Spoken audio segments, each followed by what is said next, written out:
கர்த்தருடைய பரிசுத்த நாமத்திற்கு மகிமை உண்டாவதாக. பரமசேனை என்ற தலைப்பில் இரண்டாவது பகுதியை இன்றைக்கு தியானிக்கப் போகிறோம். இந்த செய்தியை தேவனாகிய கர்த்தருடைய கரங்களிலே கொடுத்து ஜெபிக்கலாம். அன்பின் தெய்வமே கர்த்தாவே, உம்முடைய தேவ தூதர்கள் கர்த்தராகிய இயேசு கிறிஸ்து பிறந்த பொழுது பரமசேனை அங்கே வந்து உம்மை போற்றி புகழ்ந்து பாடி மகிழ்ந்ததாக நாங்கள் வேதத்தில் வாசிக்கிறோம்.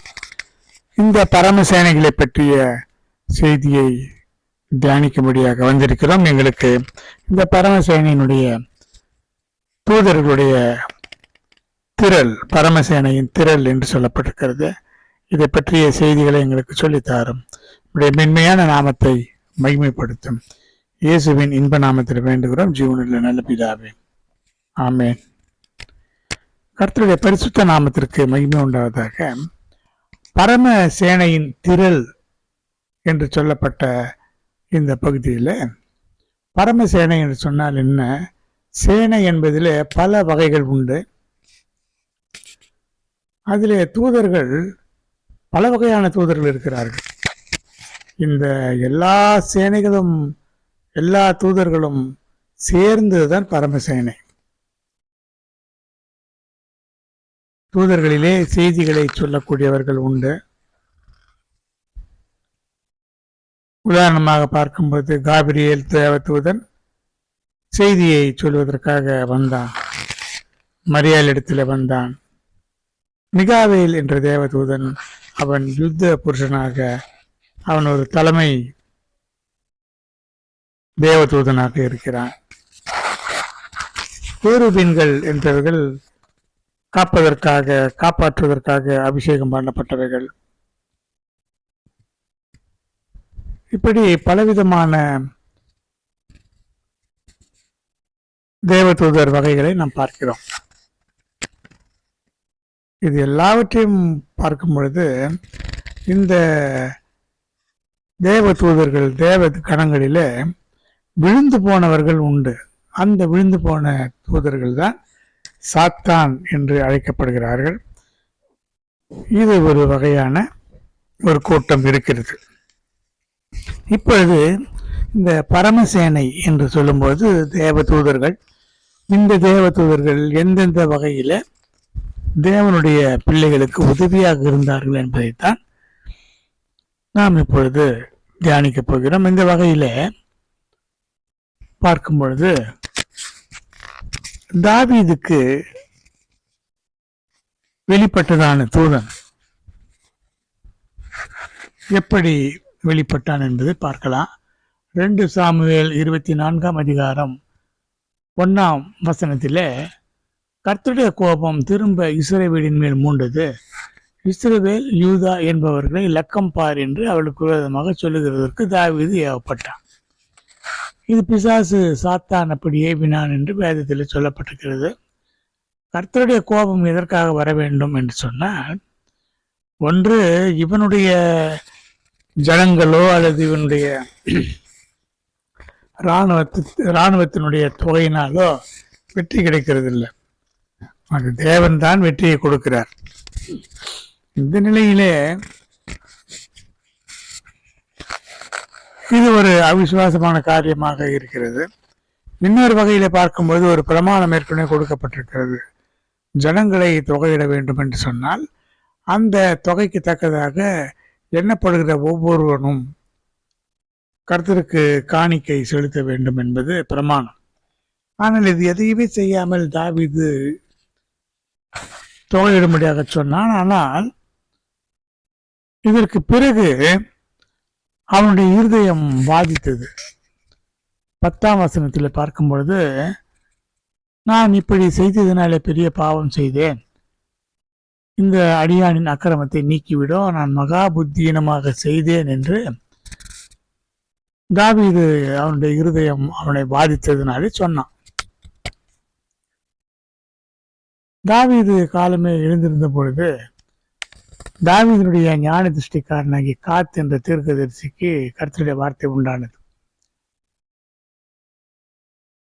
அங்கே கர்த்தருடைய வார்த்தை என்ன வந்தது என்று சொன்னால், தாவீதினிடத்தில் போய் சொல், 3 காரியங்களை உனக்கு முன்பாக வைக்கிறேன், அதில் ஒரு காரியத்தை தெரிந்து கொள், அதை நான் உனக்கு செய்வேன் என்று கர்த்தர் சொல்கிறார். அது என்ன காரியம்? 7 வருட பஞ்சம், அல்லது 2வது 3 மாதம் உடைய சத்துருக்கள் உம்மை பின்தொடர நீ அவர்களுக்கு முன்பாக ஓடி போக வேண்டும், அல்லது 3 நாள் கொள்ளை நோய்.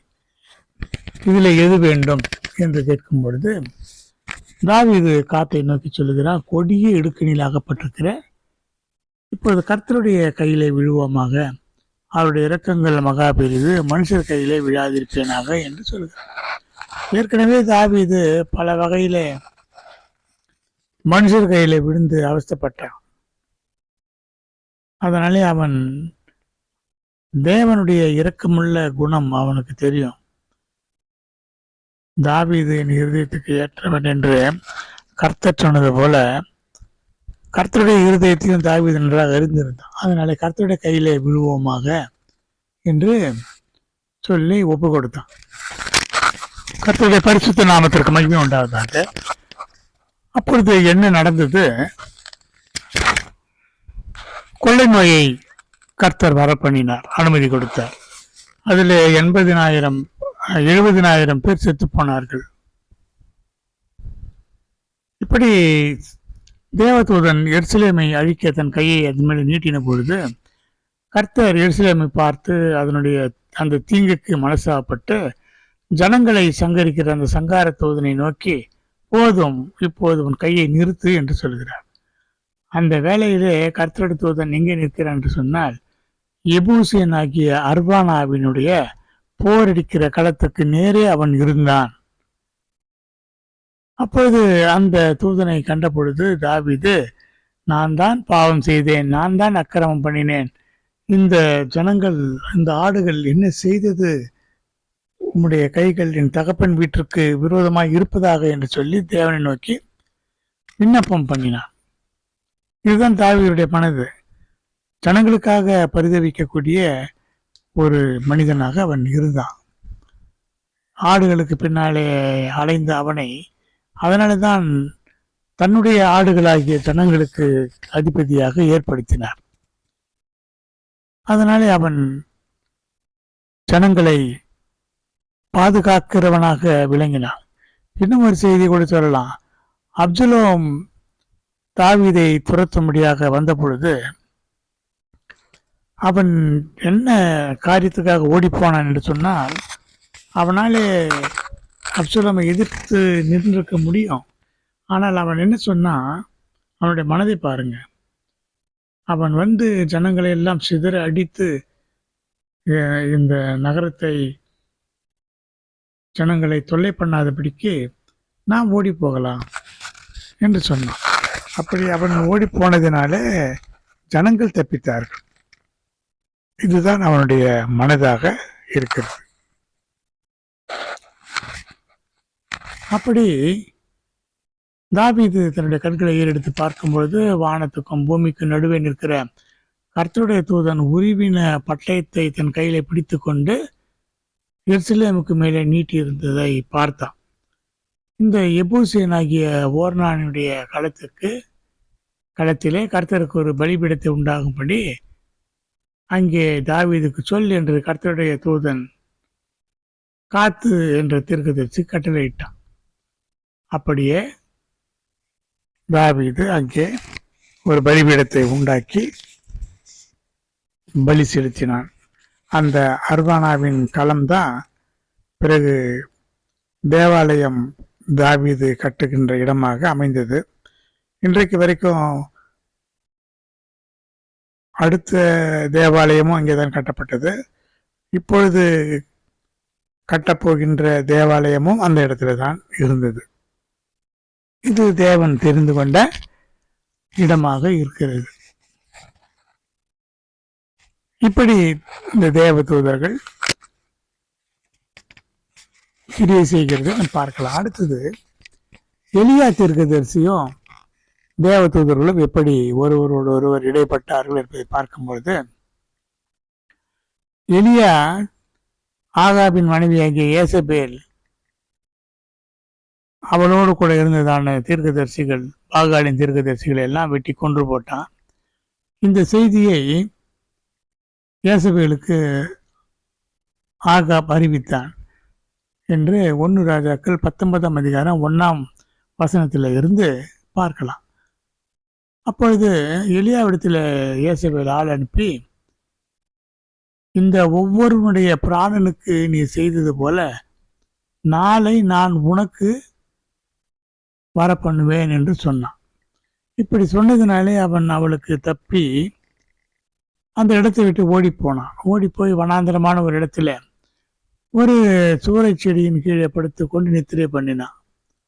அப்பொழுது ஒரு தூதன் அவனை தட்டி எழுப்பி, எழுந்திருந்து போஜனம் பண்ணு என்று சொன்னான். அப்படி சொன்ன பொழுது ஒரு சுடப்பட்ட அடை பாத்திரத்தில் தண்ணீர் அவனுடைய தலைமாட்டிலே இருந்தது.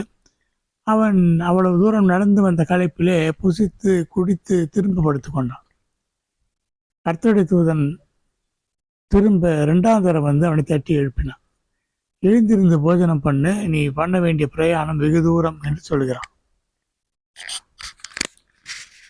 இப்படி தேவ தூதர்கள் பல வகையிலே வழி நடத்தி இருக்கிறார்கள், உதவி செய்திருக்கிறார்கள். இது பரமசேனை, கர்த்தருடைய சேனை, தேவசேனை என்று பலவாறாக இந்த சேனைகளை சொல்லலாம். இந்த தேவ தூதர்கள் எப்படியெல்லாம் படைக்கப்பட்டார்கள் என்பதையெல்லாம் நாம் ஏற்கனவே தியானித்திருக்கிறோம். அடுத்து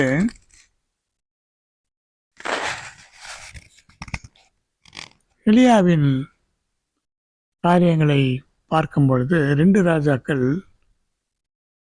1ஆம் அதிகாரம் 2 முதல் இருக்கிற வசனங்களில் பார்க்கும் பொழுது, ராஜாவாகிய அகசியா தன்னுடைய மேல் வீட்டிலிருந்து விழுந்தான். இப்படி விழுந்ததுனால வியாதிப்பட்டு, வியாதி நீங்கி பிழைப்பேனோ என்று எக்ரோனின் தேவனாகிய பாகால் சேபு இடத்திலே விசாரிக்க ஆட்களை அனுப்புகிறார். அப்பொழுது கர்த்தருடைய தூதன் எலியாவை நோக்கி சொல்கிறான், இஸ்ரவேலிலே தேவன் இல்லை என்றா பாகால் சேபு இடத்திலே விசாரிக்கப் போகிறீர்கள் என்று சொல்லி அந்த அகசியா ராஜாவினுடைய ஆட்களுக்கு சொல்லும்படி எலியாவிடத்தில் சொல்லுகிறான். இதனாலே நீ கட்டிலே இருந்து இறங்காமல் சாகவே சாவா என்று கர்த்தர் சொல்லுகிறார் என்று அவரிடத்தில் சொல் என்று சொன்னதும் எலியா அப்படியே சொன்னான். அந்த ஜனங்கள் மீண்டும் ராஜாவிடத்தில் போகிறார்கள். போகும்பொழுது, ஏன் திரும்பி வந்தீர்கள், என்ன விஷயம் என்று சொல்லும்போது, இப்படி ஒருவன் சொன்னான் என்று சொல்லும்போது அவன் எலியாதான் என்று ராஜா அறிந்து கொண்டான். அதனாலே அவனுக்கு எலியா மேல கோபம் வந்து ஒரு 50 சேவகரையும் அவர்களுக்கு ஒரு தலைவனையும் அனுப்பி ராஜா உடனே வர சொல்லுகிறார் என்று சொல்லி ஆள் அனுப்புகிறான். அப்பொழுது எலியா சொல்லுகிறான், நான் தேவனுடைய மனுஷனானால் அக்கினி பானத்தில் இருந்து இறங்கி உன்னையும் உன் 50 பேரையும் பட்சிக்க கடவுது என்று சொன்னான். உடனே அக்கினி வானத்திலே இருந்து இறங்கி அவனையும் அவன் 50 பேரையும் பட்சித்தது. மறுபடி வேறொருவனை அனுப்பினான். அவனும் அப்படியே சொன்னான். அவனையும் அவனோடு கூட இருந்த 50 பேரையும் அக்கினி பட்சித்து போட்டது. 3வது முறை வந்தவன் எலியாவுக்கு முன்பாக முழங்காற்படியிட்டு அவனை வேண்டிக் கொண்டு, தேவனுடைய மனுஷனே, என்னுடைய பிராணனோ இந்த 50 பேரின் பிராணனோ உடைய பார்வைக்கு அருமையாக இருப்பதாக என்று அவனிடத்தில் வேண்டிக் கொண்டான். அப்பொழுது ஒரு தூதன் வருகிறான். 2 ராஜாக்கள் 1ஆம் அதிகாரம் 15 முதல் இருக்கிற செய்திகளை பார்க்கும் பொழுது, கர்த்தருடைய தூதன் எலியாவை நோக்கி, அவனோடைய கூட இறங்கி போ, அவனுக்கு பயப்படாதே என்று சொல்கிறான். அப்படி போன பிறகு மீண்டும் ராஜாவினிடத்தில் போய், நீ இஸ்ரவேலின் தேவனிடத்திலே விசாரிக்காமல் பாகால் சேபுவிடத்திலே விசாரிக்கிறதுனால நீ சாகவே சாவா என்று கர்த்தர் சொல்லுகிறார் என்று தைரியமாக அந்த ராஜாவிடத்தில் சொன்னான். இவன் சொன்னது போல இந்த ராஜா அப்படி செத்தும் போனான். கர்த்தருடைய பரிசுத்த நாமத்திற்கு மகிமை உண்டாவதாக. அடுத்ததாக அசீரியா ராஜாவும் எசேக்கியா ராஜாவும் ஒரு அவர்களுக்கு இடையிலே நடந்ததான ஒரு நிகழ்ச்சியை பார்க்கும் பொழுது அங்கே ஒரு தூதன் என்ன செய்தான் என்பதை நாம் இப்பொழுது பார்க்க போகிறோம்.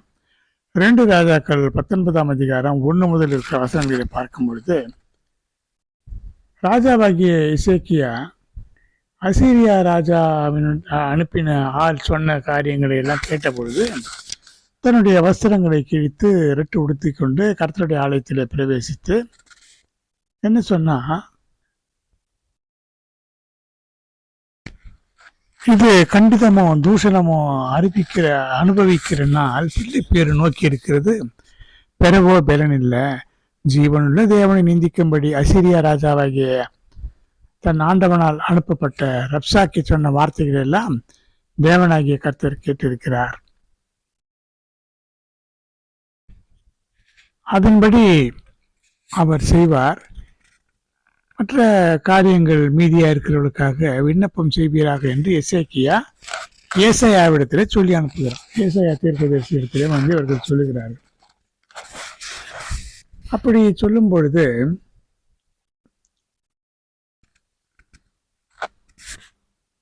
ஏசாயா சொல்லுகிறான்,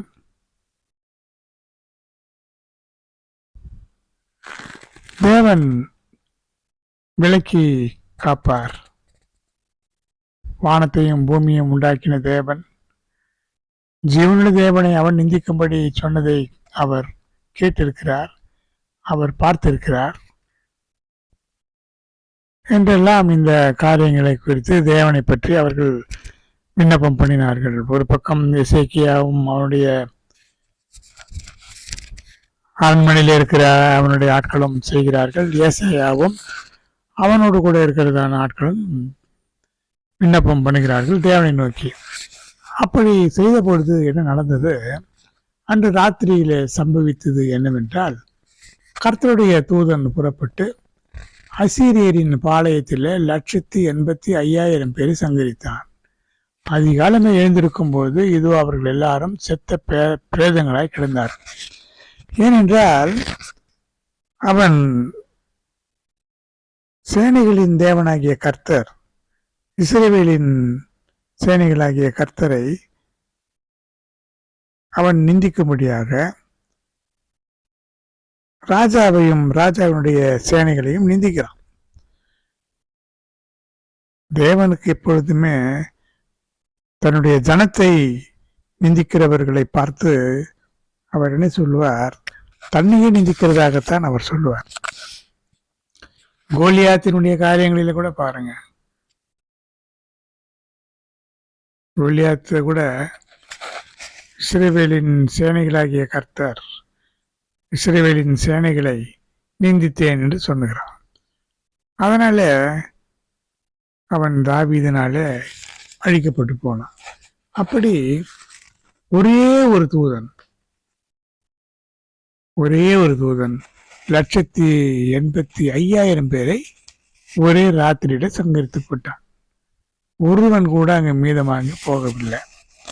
இப்படி ஒரு தூதன், இவன் சங்கார தூதன். இப்படி இந்த செய்தியை நாம் பார்க்க முடிகிறது. அடுத்தது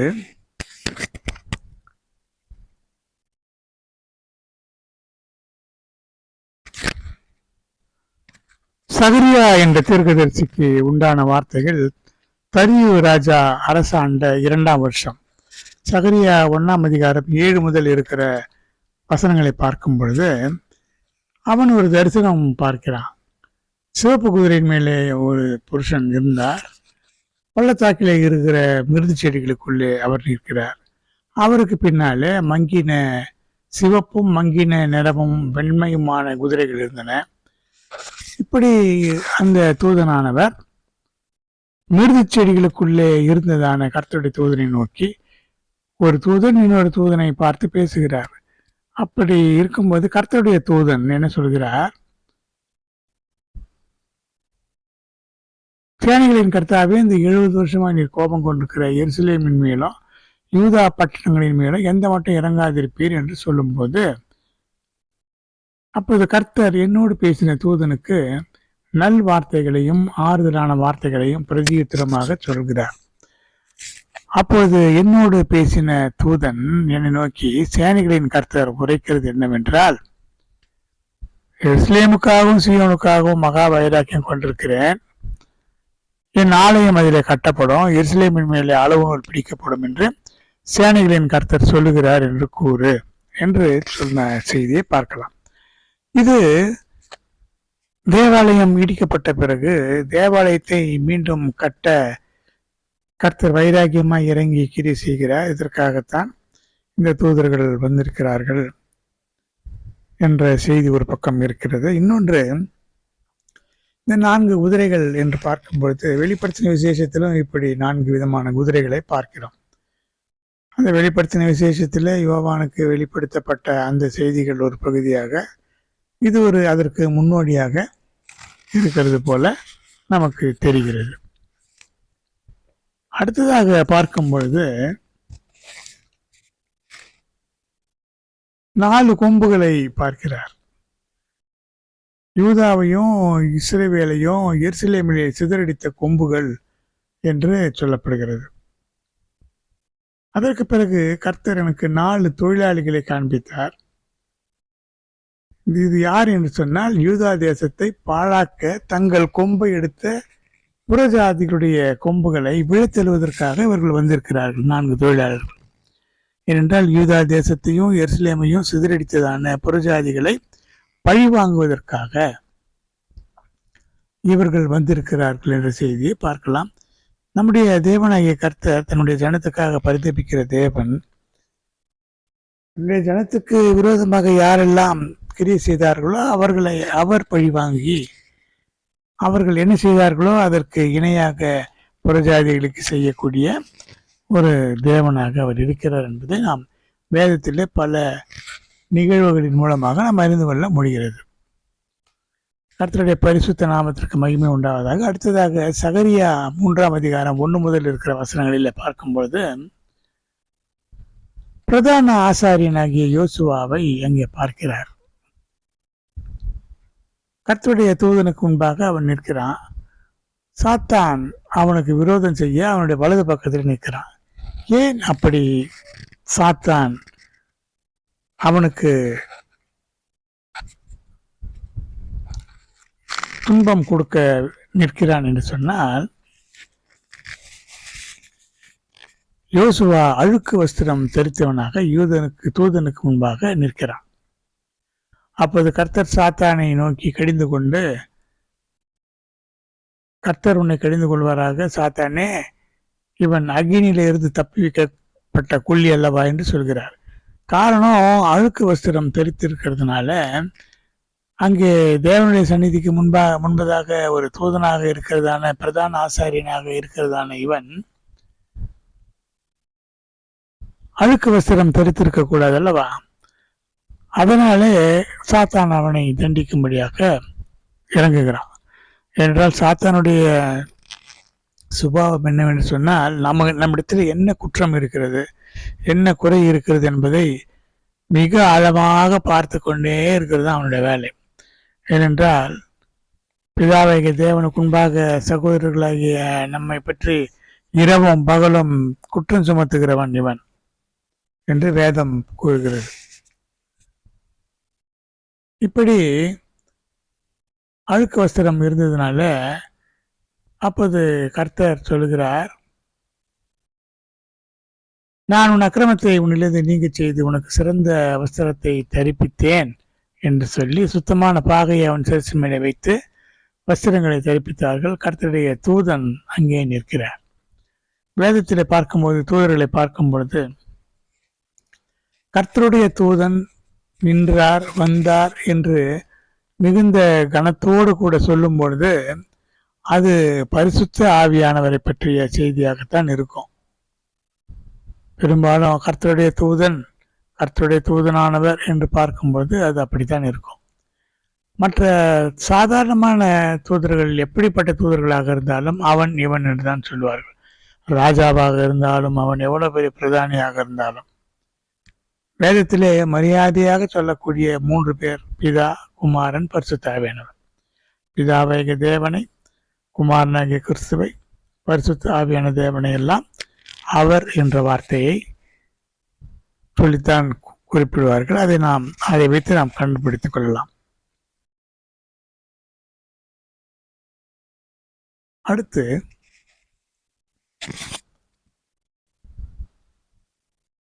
சகரியா 4:1 இன்னும் ஒரு தூதனை சகரியா பார்க்கிறான். என்னோடு பேசின தூதன் திரும்பி வந்து, நிந்திரை பண்ணுகிற ஒருவனை எழுப்புவது போல என்னை எழுப்பி, நீ என்னத்தை காண்கிறாய் என்று கேட்கும் பொழுது, பொன்னினாலே செய்யப்பட்ட குத்து விளக்கை காண்கிறேன் என்ற செய்தியை சொல்லுகிறான்.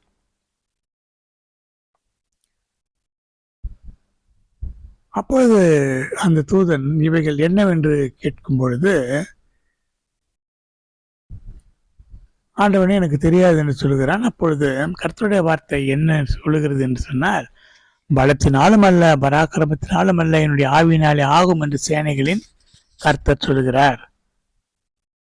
பெரிய பர்வதமே நீ எம்மாத்திரம், பெரிய பர்வதமே நீ எம்மாத்திரம், செருபாபேலுக்கு முன்பாக நீ சமபூமியாவாய். தலைக்கல்லை அவன் கொண்டு வருவான், அதற்கு கிருபை உண்டாவதாக, கிருபை உண்டாவதாக என்று ஆர்ப்பரிப்பார்கள் என்று சொல்லப்பட்ட இந்த செய்தி எதை குறிப்பிடுகிறது என்று சொன்னால், எந்த விதமான பலமாக இருந்தாலும் பராக்கிரமமாக இருந்தாலும் கர்த்தருடைய ஆவியினாலே எல்லாம் ஆகும். இந்த ஆலயம் கட்டக்கூடிய செய்தியைத்தான் இதில் சொல்லப்பட்டிருக்கிறது. தலைக்கல்லை அவன் கொண்டு வருவான், கிருபை உண்டாவதாக, கிருபை உண்டாவதாக என்று ஆர்ப்பரிப்பார்கள் என்று எருசலேம் தேவாலயம் கட்டப்படுகின்ற அந்த செய்தியை பற்றிய ஒரு செயலாகத்தான் இது இருக்கிறது. இந்த குத்து விளக்கு என்று சொல்வது அங்கே வெளிப்படுத்தின விசேஷத்தில் கூட பார்க்கும்பொழுது, இந்த குத்து விளக்குகளின் மத்தியில கர்த்தராகிய இயேசு கிறிஸ்து மார்க்கச்சை அணிந்தவராக உலாவுகிறத அந்த செய்தியெல்லாம் பார்க்கிறோம். இது அந்த யோவானுக்கு வெளிப்படுத்தின விசேஷத்தில் இருக்கிறதான அந்த செய்திக்கு ஒரு முன்னடையாளமாக இந்த தரிசனம் இருக்கிறதாக நாம் சொல்லலாம். அடுத்து சகரியா இன்னும் ஒரு தரிசனத்தை காண்கிறார். சகரியா 5ஆம் அதிகாரம் 1 இருந்து பார்க்கும் பொழுது ஒரு பறக்கிற புத்தக சூழலை பார்க்கிறானா. அப்போது தூதன் கேட்கிறான், நீ என்னத்தை பார்க்கிறாய் என்று சொல்லும்போது, பறக்கிற ஒரு புத்தக சூழலை காண்கிறேன். அதன் நீளம் 20 முழம், அகலம் 10 முழம் இது என்று சொல்லுகிறான். அப்பொழுது அவர் சொல்லுகிறார், இங்கே அவர் என்று குறிப்பிடுகிறதுனால இந்த தூதன் கர்த்தருடைய தூதனாக இருக்கிறது. இது பூமியின் மீதுக்கு புறப்பட்டு போகிற சாபம். எந்த திருடனும் அதன் ஒரு பக்கத்தில் இருக்கிறபடி அழிக்கப்பட்டு போகும். அந்த புத்தகத்துல ஒரு பக்கத்துல எழுதியிருக்கிற அந்த புத்தக சுருளில ஒரு பக்கத்துல இருக்கிறது போல அவன் அழிக்கப்பட்டு போவான். அதே போல கர்த்தருடைய நாமத்தினால பொய்யானை இடுகிற எவனோ மறுபக்கத்தில் இருக்கிறபடி அழிக்கப்பட்டு போவான்.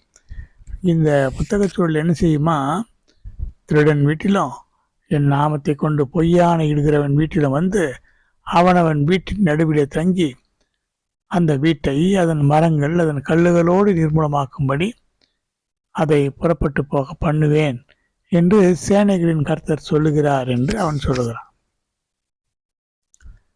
அடுத்தபடியாக பார்க்கும் பொழுது அவனோடு கூட ஒரு தூதன் பேசுகிறான். இது என்னவென்று பார் என்று சொல்லும்போது அது ஒரு மரக்கால் புறப்பட்டு வருகிறதாகி ஒரு மரக்கால். பூமி எங்கும் இதுதான் அவருடைய கண்ணோக்கம். இந்த மரக்காலத்திலே அந்த மரக்காலிலே ஒரு தாளந்து நிறையான ஈய மூடி தூக்கி வரப்பட்டது. இந்த மரக்காலின் நடுவிலே ஒரு ஸ்திரீ உட்கார்ந்திருந்தார். இது பூமி எங்கும் கடைசி நாட்களிலே வரக்கூடியதான ஒரு பொல்லாத ஆவிகள் அல்லது இந்த ஸ்திரீ என்று சொல்லும் பொழுது சபைக்கு விரோதமாக கிரியை செய்கிறதான அந்த அந்த கிறிஸ்துவனுடைய ஆட்சியிலே அல்லது அந்த ஆட்சிக்கு முன்னதாக வருகிறதான செய்திகளாக இதை நாம் பார்க்கலாம். அடுத்ததாக இதில் பார்க்கும் பொழுது, இவள் அக்கிரமக்காரி என்று சொல்லி அவளை மரக்காலுக்குள்ளே தள்ளி ஈயக்கட்டியே அதனுடைய வாயிலே போட்டதாக சொல்லப்பட்டிருக்கிறது. அப்படி பார்க்கும் பொழுது புறப்பட்டு வருகிற 2 ஸ்திரீகளை பார்த்தார். அது நாரையின் சட்டைகளுக்கு ஒத்த சட்டை இருந்தது. அந்த சட்டைகளிலே காற்று இருந்தது. மரக்காலை பூமிக்கும் வானத்துக்கும் நடுவாய் தூக்கி கொண்டு போனார்கள். இது எங்கே கொண்டு போகிறார்கள் என்று சொல்லும்போது, சினையார் தேசத்தில் இந்த மரக்காலுக்கு ஒரு வீட்டை கட்டும்படியாக அதை கொண்டு போகிறார்கள் என்று சொன்னதை பார்க்கலாம். கர்த்தருடைய பரிசுத்த நாமத்துக்கு மகிமை உண்டாவதாக. அடுத்ததாக சகரியா 6ஆம் அதிகாரம் 4 முதல் இருக்கிற வசனங்களை பார்க்கும்பொழுது, ஒரு தூதனை பார்க்கிறான். இது என்ன என்று கேட்கும் பொழுது, சர்வலோகத்துக்கும் ஆண்டவராய் இருக்கிறதான சமூகத்திலிருந்து நின்று புறப்பட்டு வருகிறதான வானத்திலே இருக்கிறதான 4 ஆவிகள் என்று சொல்கிறார். இந்த 4 ஆவிகள் என்ன புறப்பட்டு வருகிறது? ஒன்றிலே பூட்டப்பட்ட கருப்பு குதிரைகள் வடதேசத்துக்கு போயின, வெண்மையான குதிரைகள் அதற்கு பின்னாலே போயின, புள்ளி புள்ளியான குதிரைகள் தென் தேசத்துக்கு புறப்பட்டு போயின, சிவப்பு குதிரை என்று புறப்பட்டு பூமியிலே சுற்றி திரும்படி கேட்டுக்கொண்டன. அவர் அதற்கு நீங்கள் போய் பூமியிலே சுற்றி திரியுங்கள் என்று சொல்கிறார். அப்படியே சுற்றி திரிந்தன. இப்படி இந்த குதிரைகள் புறப்பட்டு வருகிற செய்தியை வெளிப்படுத்தின விசேஷத்திலும் இதே போல குதிரைகள் புறப்பட்டு வருகிறதை நாம் பார்க்கிறோம். இது அதற்கு முன்னடையாளமாக இருப்பதாக தெரிகிறது. இப்படி இந்த தேவதூதர்கள் பலருக்கு பல வகையிலே துணை நின்றதை நாம் பார்க்க முடிகிறது. இப்படி இந்த செய்தியிலே நாம் தேவதூதர்களை பற்றிய சில செய்திகளை அறிந்து கொண்டோம். இனி வருகிறதான காரியங்களை அடுத்த ஒரு பகுதியிலே நாம் பார்க்கலாம். இந்த செய்தியை தேவனாகிய கர்த்தருடைய கரத்தில் கொடுத்து ஜெபிக்கலாம். அன்பின் தெய்வமே, கர்த்தாவே, நன்றியோடு ஸ்தோத்திரிக்கிறேன். இந்த செய்தியை ஆசீர்வதியும். இதில் பல முன்னடையாளங்களாக பல செய்திகள் எங்களுக்கு சொல்லப்பட்டிருக்கிறது. எப்படியாவது உடைய வருகையில் நாங்கள் காணப்பட எங்களுக்கு உதவி செய்யும். இதை கேட்கிறவர்களுக்கு ஒரு தெய்வ கிருபையை தாரும். உடைய நாமத்தை மையப்படுத்தும். இயேசுவின் இன்ப நாமத்தில் வேண்டுகிறேன், ஜீவனுடைய நல்ல பிதாவே, ஆமேன். என் ஆத்துமாவே கர்த்தரை ஸ்தோத்திரி, முழு உள்ளமே பரிசுத்த நாமத்தை ஸ்தோத்திரி. என் ஆத்துமாவே கர்த்தரை ஸ்தோத்திரி, கர்த்தர் செய்த சகல உபகாரங்களை மறவாதே. ஆமேன்.